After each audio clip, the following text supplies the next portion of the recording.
Olá, boa noite. Este é o Notícias 24 horas. Hoje faremos o resumo do dia 21 de maio de 2021, sexta-feira, logo após a vinheta.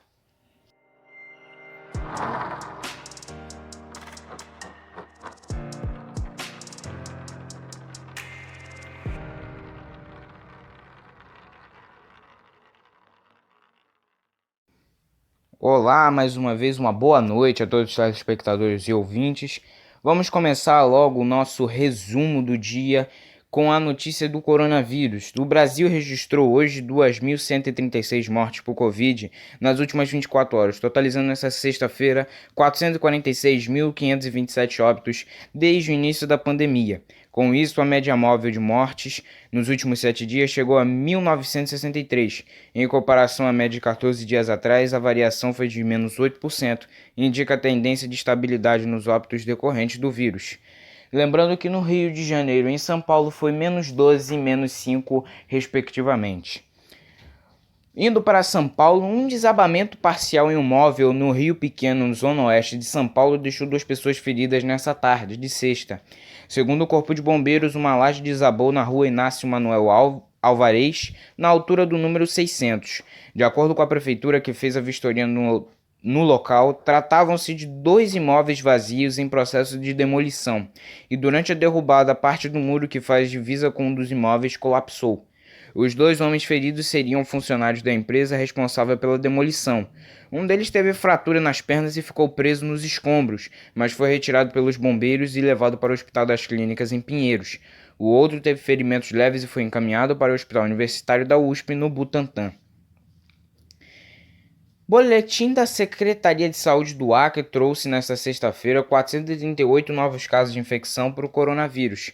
Com isso, o número de infectados saiu de 80.797 para 81.235 no estado. Pela primeira vez em 4 meses, o estado não registrou nenhuma morte por Covid. Assim, o número de mortes permaneceu em 1.632. Ao todo, 165 exames de RT-PCR seguem aguardando análise do Laboratório Central de Saúde Pública do Acre, a LACEN, ou do Centro de Infectologia Charles Meriux. Há 184 pessoas que seguem internadas, das quais 164 com teste positivo para a Covid. O estado está em contaminação comunitária desde o dia 9 de abril, com uma taxa de incidência de 9.081 casos para cada 100 mil habitantes. A taxa de mortalidade em cada 100 mil habitantes é de 183. Já a letalidade e quantidade de mortes dentro do número confirmado da doença é de 2%. A Secretaria de Saúde do Ceará informou na manhã desta sexta-feira que monitora o isolamento de um paciente vindo da Índia e os seus exames laboratoriais após ter sido notificada pela Anvisa de que se tratava de um caso suspeito da variante indiana, a cepa B1617, de que em Fortaleza. Um companheiro de viagem que seguiu o mesmo trajeto também está sendo monitorado, mas nenhum dos testes deu positivo. Nesta quinta-feira, o Maranhão anunciou a identificação dos primeiros casos da variante no Brasil, após uma embarcação vinda da Ásia chegar em São Luís. Um dos pacientes está internado em um hospital privado do estado e até o momento o Ministério da Saúde não confirma se é de fato o primeiro caso registrado no país. A nova variante é considerada uma variante de preocupação, VOC, pela Organização Mundial da Saúde, e está ligado ao colapso sanitário na Índia, com recorde de casos e óbitos pela Covid. Indo para o Brasil, uma notícia de extrema importância: os ex-presidentes da FHC, Fernando Henrique Cardoso e Lula, se encontraram em 12 de maio em São Paulo durante um almoço na casa do ex-ministro do Supremo Tribunal Federal, Nelson Jobim. Os 2 ex-presidentes não se encontravam pessoalmente desde 2017, quando o FHC visitou Lula no hospital, na ocasião em que o petista tinha acabado de perder a esposa, Dona Marisa Letícia. Ela morreu após sofrer um acidente vascular cerebral hemorrágico provocado pelo rompimento de um aneurisma. A foto do novo encontro foi postada nesta sexta-feira nas redes sociais do presidente petista, que disse ter tido uma longa conversa sobre o Brasil, sobre nossa democracia e o descanso do governo Bolsonaro no enfrentamento da pandemia com o tucano. Passando para outra notícia, agora esportiva, o técnico Renato Gaúcho concedeu na tarde desta sexta-feira a primeira entrevista após recusar a oferta do Corinthians para comandar a equipe.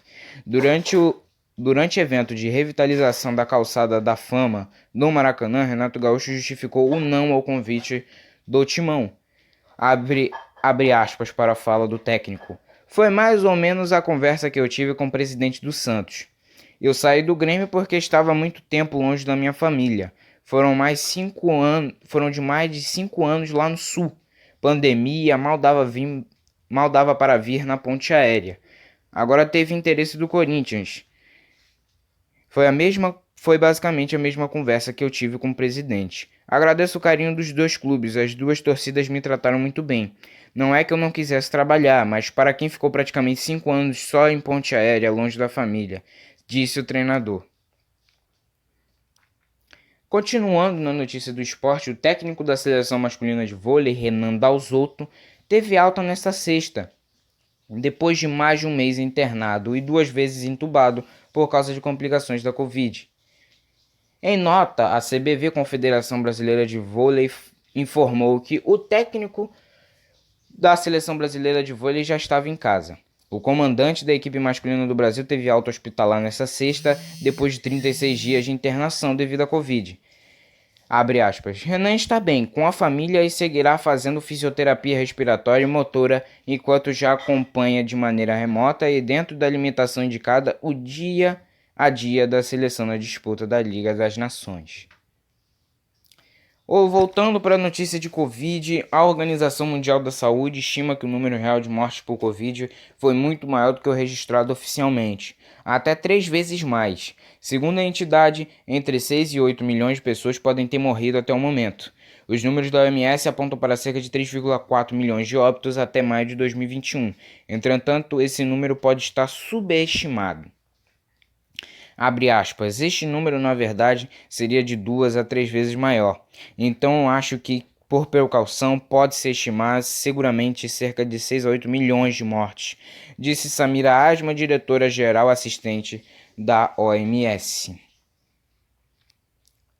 Indo para o Rio de Janeiro, após prender 17 pessoas em uma operação contra o tráfico do complexo do Castelão nesta sexta-feira, a polícia informou ainda não saber onde estão os 3 meninos desaparecidos de Belford Roxo, mas apresentou a linha de investigação mais provável, a de que o trio teria sido pego roubando um pássaro. Abre aspas. Teria uma suposta ação das crianças que gerou essa reação do tráfico, uma subtração de um pássaro de determinado traficante, disse Uriel Alcântara, titular da Delegacia de Homicídios da Baixada Fluminense, em uma coletiva. A Feira da Areia Branca, para onde Lucas Mateus, Alexandre da Silva e Fernando Henrique iam no dia 27 de dezembro, tem barracas de venda de animais. Vindo para Brasília novamente, a maioria dos ministros do STF votou nesta sexta-feira a favor da manutenção neste domingo das provas do concurso da PF, da Polícia Federal. O concurso vai preencher vagas para os cargos de delegado, agente, escrivão e papilocorpista. As provas chegaram a ser marcadas para 21 de março, mas na ocasião a PF decidiu adiar em razão da pandemia. O tribunal analisa no plenário virtual uma ação apresentada por uma candidata de Pernambuco que questionou a realização dos exames. Mesmo com os inúmeros decretos restritivos dos estados e municípios, bem como os altos índices de contágio, infecções e mortes pela Covid-19 em todo o país. O julgamento do caso no plenário virtual vai até às 11 horas e 59 minutos desta sexta-feira, horário limite para os ministros depositarem os votos na página do Supremo na internet. Geralmente, os processos ficam submetidos ao plenário virtual por pelo menos uma semana. No caso do concurso da PF, é a primeira vez que o tribunal vai realizar esse tipo de votação em apenas um dia. O voo que trouxe 30 deportados brasileiros dos Estados Unidos pousou às 13h45 da tarde desta sexta no Aeroporto Internacional de Belo Horizonte, em Confins, na região metropolitana. Inicialmente seriam 106 passageiros. O novo número foi confirmado hoje pela BH Airport, que administra o aeroporto e por fontes da Polícia Federal. Segundo Itamaraty, a redução se deu porque alguns deportandos obtiveram judicialmente a suspensão da ordem de deportação. deportação, perdão. Além disso, outros foram submetidos na detenção em que se encontravam nos Estados Unidos a testes de detecção de Covid, diferentes dos exigidos pela legislação brasileira para ingresso em território nacional. O Ministério disse ainda que a Embaixada dos Estados Unidos em Brasília poderia fornecer informações adicionais, mas procurada pelo G1, a Embaixada não havia respondido até a última atualização desta reportagem. Bom, essas foram notícias e o resumo de notícias de hoje, sexta-feira. Agradeço a todos que ouviram, agradeço a todos os telespectadores e até amanhã e uma boa noite.